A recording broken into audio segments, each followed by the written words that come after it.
The assessment for lay disciples at Shaolin Temple is extremely stringent. Everyone holds a lighted incense stick, exerts force with their fingers to push open the iron door and inserts the incense into the censer. Only lay disciples who pass this assessment are eligible to enter the chamber. However, Zhang Ming, who sneaked into Shaolin Temple by pretending to be a disciple, uses all his strength but still can't open the iron door. A monk beside him pulls him back, stuffs the incense back into his hand, and simultaneously exerts a sudden force to help him open the iron door. Zhang Ming struggles non-stop due to being burned by the incense, but his hand is stuck in the iron door and can't come out.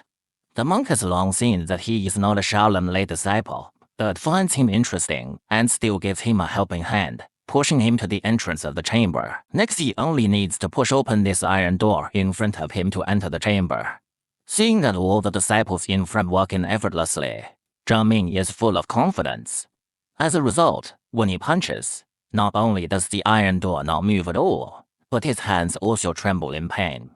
He has an idea. You go first. In this way, Zhang Ming enters the chamber by taking a shortcut. The ways of practicing here are diverse. Some people practice iron head skills by hitting sandbags with their heads, while some people practice steady move using bamboo poles. When seeing the disciples walking freely on the oil road, Zhang Ming's attention is instantly attracted, and he can't wait to try. Once he steps on it, he falls to the ground and trips the disciple in front. Seeing this, two monks grab his feet and push him back. As a result, they bump him into the tea barrel behind. In a panic, Zhang Ming performs a street dance on the torn oil road, amusing the disciples laugh at him. Just then, Abbot Sanda hears the commotion and comes over. Looking at the embarrassed Zhang Ming, Sanda steps forward and says, Amitabha, Amitabha. May I ask for your Dharma name? I am Sanda. I came to find you on purpose. I want to worship you as my master. Please accept me as your disciple. Who would have thought that Zhang Ming, who was not kneeling and kowtowing with sincerity, was just a swindler pretending to be a monk to ask for incense money not long ago? Since he is good at disguising, he pretends to be the eminent monk Sanda to scare the boss who deducts workers' salaries. Unexpectedly, the boss is not panicked at all and even wants to fight with him. Zhang Ming doesn't know Kung Fu and is exposed instantly. All the workers are beaten because of this.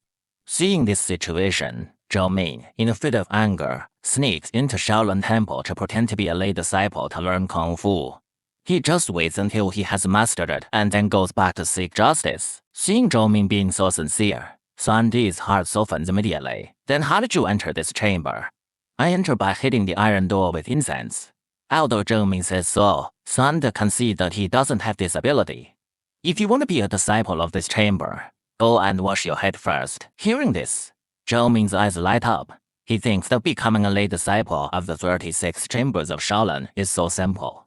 Immediately after, he goes to the well to draw water to wash head. Sanda suddenly kicks a big stone into the well.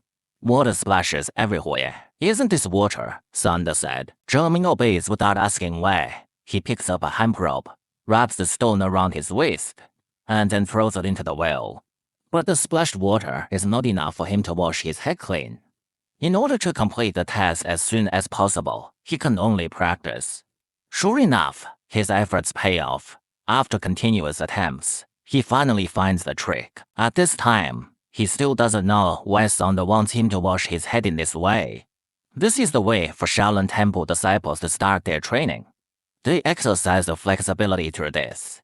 After mastering it, they can dodge the opponent's moves in time. After Zhang Ming's day and night practice, he finally washes all the ink off his wig, revealing the original color of the straw. The next day, he goes to find Sanda happily. But Sanda sees through his disguise at a glance and tries to take off his wig. As soon as he makes a move, Zhang Ming dodges nimbly and Sanda can't touch him at all. Seeing this situation, Sanda realizes that Zhang Ming has talent for Kung Fu. But lying is still wrong. Seeing Sanda make another move and pull off his wig, Zhang Ming, I already know everything about you sneaking into Shaolin. Seeing his lie exposed, Zhang Ming is disheartened and gets up to leave Shaolin Temple. Unexpectedly, Sanda asks him to build a bamboo shed for the once-in-10 years major repair of Shaolin Temple.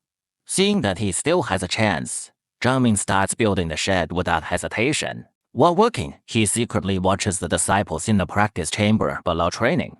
Since he is now qualified to join, he makes tools for himself on the bamboo tube and imitates them.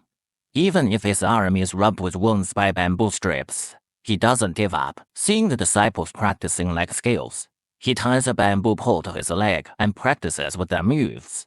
In order to practice the wooden stake well, he even makes an identical bamboo stake on the bamboo shed and hits it in time with the disciples' rhythm. Zhou Ming has learned all the skills of the 36 chambers and also built the bamboo shed.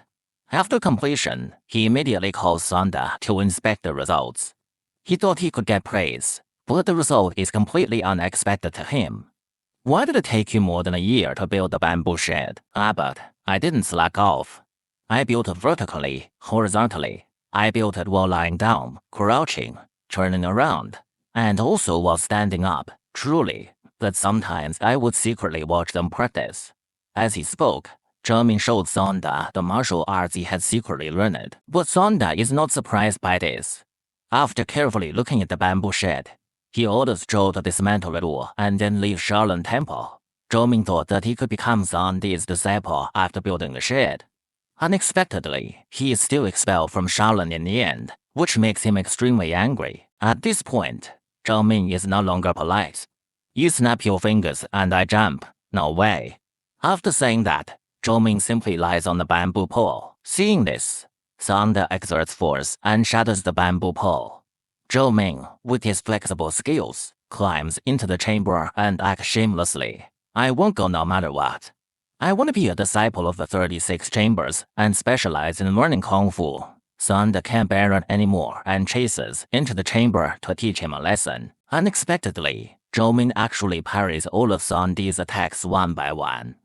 With a single palm strike, he shatters the bamboo pole used by the disciples for practice. Sanda slaps Zhou onto the Tong Wheel Road. Now he can stand firmly on it. Seeing this, Sanda realizes that he has already learned the skills of the 36 chambers, but he himself is still completely unaware. In fact, Sanda is a person who values talent. He knows that Zhou learns martial arts to seek justice. But there are many restrictions for monks. In order to let Zhou achieve his goal, Sanda forces him to leave. Zhou has calmed down by now and also knows that there is no turning back. But take care. In this way, he returns to the village in a dejected state. As a result, he finds that many mates have been beaten and disabled by the heartless boss. At the moment they see Zhou Ming, everyone feels there is hope. So they gather around and ask Zhou to take revenge for them. Zhou Ming, who has no idea about his own skills, tells them with great difficulty that he has learned no martial arts at all. Hearing this, the person with big petite on the side encourages him to go back to Shaolin Temple. Zhou Ming, in a fit of anger, leaves without looking back. After getting up, the big petite immediately realizes that Zhou Ming definitely has Kung Fu, so he brings everyone to test him. In a one-against-many situation, Zhou Ming uses the Nin Shaolin boxing. Only then does he realize that he has already learned martial arts. The next day, he finds the heartless boss to seek justice. Facing the siege of the boss's underlings, Zhou Ming defeats them easily. At the same time, he uses his shipbuilding skills to tie one of the underlings to a stick, and he shouts to the heartless boss, "From now on, return all the money you deducted from my mates before." Hearing this, the boss can't help but show up in person and wants to teach this young man a lesson. Zhou Ming gladly accepts the challenge and immediately leads the boss to a bamboo shed. The final battle is about to start. The boss picks up a bench and attacks first. Zhou Ming parries all his moves and then nimbly jumps onto the bamboo shed. At this point, Zhou Ming has mastered the rhythm of the battle. After getting the boss's bench stuck in the gap of the bamboo shed, he sits on it leisurely and taunts, "Boss Huang, that's it. If you want to test my Kung Fu again, I will beat you." As soon as these words are said, Boss Huang is extremely angry and continues to attack. But Zhou Ming keeps persuading him to stop. The two fight all the way, with hundreds of rounds. Seeing that he is stubborn, Zhou Ming is no longer polite. With one punch, he knocks Boss Huang flying and then ties him to the fallen shelf. Looking at the sharp bamboo knife stuck in the ground, Boss Huang finally admits defeat. After making sure that Boss Huang will return the deducted wages, Zhou Ming lets him go. In this way, Zhou Ming, who was originally just a street swindler, has become a real Shaolin martial arts master through persistent efforts and taken revenge for the workers. Well, that's all for this video. Hope you have a good time. See you next time.